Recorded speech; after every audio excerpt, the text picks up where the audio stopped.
जब तक हम इससे चिपके रहेंगे इस हिंदू धर्म से, तब तक हमारा इसी तरह उत्पीड़न होता रहेगा, क्योंकि उत्पीड़न करना, जातिवाद करना इस धर्म की आत्मा है। और उन लोगों की कान खुलनी चाहिए इस वीडियो के माध्यम से जो अपने आप को हिंदू समझ रहे हैं। मेरे भाइयों, हिंदू सभा इलेक्शन के टाइम पे है, जब आपकी बेटियों के साथ, दलितों के साथ लड़ाई होती है ना, आपकी बेटियों के कपड़े नोचे आते हैं, उस समय बड़े बड़े टाइटल में लिख दिया था दलित बेटी के साथ। ये असमानता की पोषक सरकार है, गरीबों, मजदूरों, महिलाओं, पिछड़ों, आदिवासियों की विरोधी सरकार है। जब तक वो अरेस्ट नहीं होता, जेल में नहीं जाता, हम चैन से बैठने वाले नहीं है। और जिन लोगों की ये भूल है जो ये बोलते हैं कि वाल्मीकि समाज एक नहीं है, आप ये देख लीजिए हर संगठन का आदमी यहाँ पे खड़ा है। लोग का सब्र अभी टूटा नहीं है, वरना आप भीमा कोरे देख लीजिए, मार्शल कौम है, इस बात का बिल्कुल प्रमाण है। भीमा कोरे गांव आप लोगों ने क्या इतिहास है कि 500 ने 28,000 धूल चटाई थी और मिट्टी में मिला दिया था।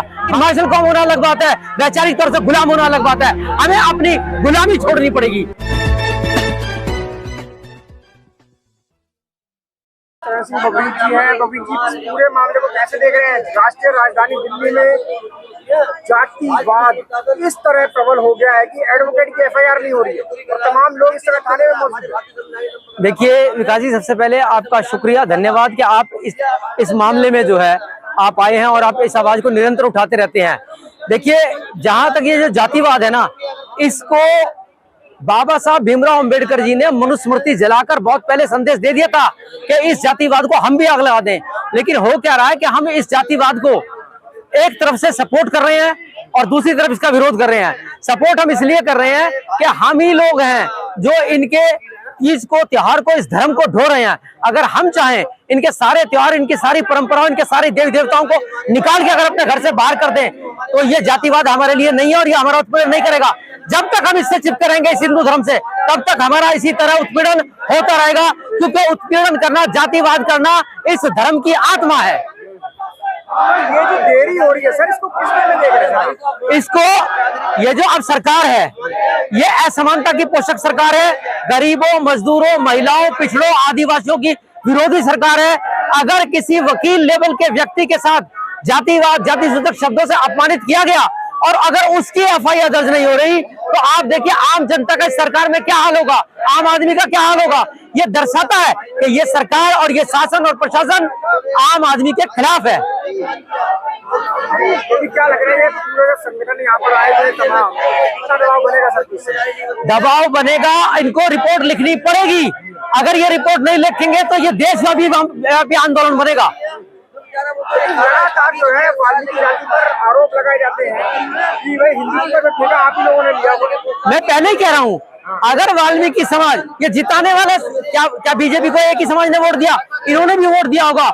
इनको चाहिए ऐसी पार्टी, ऐसे धर्म जिसमें हमारा कोई संबंध नहीं है, उसको 1 सेकंड में अपने घर से बाहर कर देना चाहिए, अपने दिल और दिमाग से बाहर कर देना चाहिए। अपनी मान्यताओं में उसके लिए कोई जगह नहीं होनी चाहिए। ये आज ये पहली घटना नहीं है, हजारों सालों से हमारे साथ यही होता आया है। मार्शल कौम है आप लोग। मार्शल होना अलग बात है, किसी का गुलाम होना अलग बात है। देश में जो इस समय अत्याचार हो रहा है, हरियाणा में लगातार आप लोगों को अत्याचार में हो गया, चीन में हो गया, है ना? मुझे लगता है लोग इंतहा की इंतजार कर रहे हैं, वरना आप, में 12 साल की बच्ची को धर हाँ मैं वही कह रहा हूँ, लोग का सब्र अभी टूटा नहीं है, वरना आप भीमा कोरे देख लीजिए, मार्शल कौम है, इस बात का बिल्कुल प्रमाण है। भीमा कोरे गांव आप लोगों ने क्या इतिहास है कि 500 ने 28,000 धूल चटाई थी और मिट्टी में मिला दिया था। मार्शल कौम है, इसमें कोई शक नहीं है, लेकिन मार्शल कौम होना अलग बात है, वैचारिक तौर से गुलाम होना अलग बात है। हमें अपनी गुलामी छोड़नी पड़ेगी, ये हिंदू धर्म की गुलामी को बिल्कुल त्यागना पड़ेगा। वैचारिक गुलाम है? जी हाँ, वैचारिक मानसिक गुलाम है। वो उनकी मान्यताओं को ढो रहा है, वो जैसा समझा देते हैं वो उन्हें अपना समझ रहे हैं। जबकि हिंदू धर्म की जो व्यवस्था है उसमें 4 वर्ण है, हम तो चारों वर्णों में से बाहर है, 5वां वर्ण है हमारा। हम जब उस व्यवस्था में है ही नहीं, हम अछूत है, अनटचेबल है, वरना शूद्र छूने योग्य है, हम उससे बाहर के हैं, तो फिर हम क्यों उसे अपना हिस्सा मान रहे हैं? हमें यह समझना पड़ेगा कि हम उसका हिस्सा नहीं है, इसीलिए हमारे साथ में अत्याचार होता है। क्या लग रहा है जो समर संघ है, डीएससी समर संघ है, तो क्या कार्रवाई करेगा इसके बाद? देखिए, पूरे मामले पर डीएससी श्रमण संघ अकेला नहीं है, वो भी समाज का हिस्सा है, समाज के लोग उसमें काम कर रहे हैं और वो समाज के लिए ही काम कर रहा है। इसलिए समाज के तमाम संगठन आज यहाँ पर एकत्रित हुए और इसके लिए काम कर रहे हैं। अगर इन्होंने ये रिपोर्ट दर्ज न की तो देशव्यापी आंदोलन होगा। इसके लिए। तो क्या लग रहा है पूरे देश से सपोर्ट मिलने वाला है बिल्कुल मिलेगी, क्यों नहीं मिलेगी। देश में हमारे लोग हैं, उनसे हम बात करेंगे। इससे पहले भी कई आंदोलनों में पूरा देश खड़ा हुआ है। विडंबना यह है कि जब तक हम लोग संघर्ष नहीं करते हमें यह न्याय नहीं मिलता है। इसके लिए हमें संघर्ष करना पड़ेगा और हम मेहनत कश इंसान हैं। ये समाज मेहनत कश है, भीख मांग के नहीं खाता, किसी से छीन के नहीं खाता, मेहनत की खाता है और हम मेहनत करना जानते हैं। हम इस सरकार को अगर बनाना जानते हैं तो उखाड़ना भी जानते हैं, इनकी अकल भी लगाना जानते हैं। प्रशासन दादा हमारे लिए हमें से काम कराना आता है, हमारे सर पर राजा नहीं है ये लोग। इस केस में जो लोग एसएचओ की तरफ रुख कर रहे हैं, एसएचओ नहीं, इसमें आयु को करा है जो उसमें एसीपी आता है।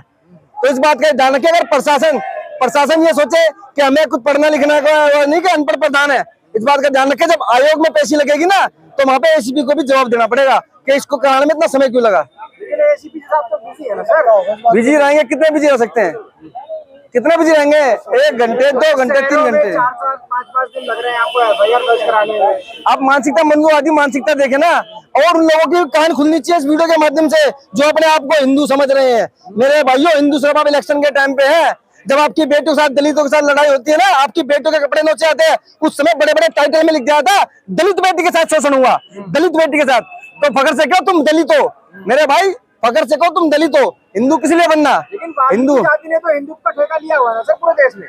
हिंदुत्व का ठेका अगर वाल्मीकि जाति ने ले लिया होता, हिंदुत्व अगर ठेका अगर वाल्मीकि जाति ले ली होती तो आज पूरा देश राष्ट्र में हिंदू ही बोल रहा होता। लेकिन हिंदूवादी जो लोग हैं वो सिर्फ इलेक्शन में वो 36 बिरादरी के कीड़े जो हैं वो सिर्फ इन बातों को करते हैं, जिनकी अपनी गली में भी कोई नहीं पूछा।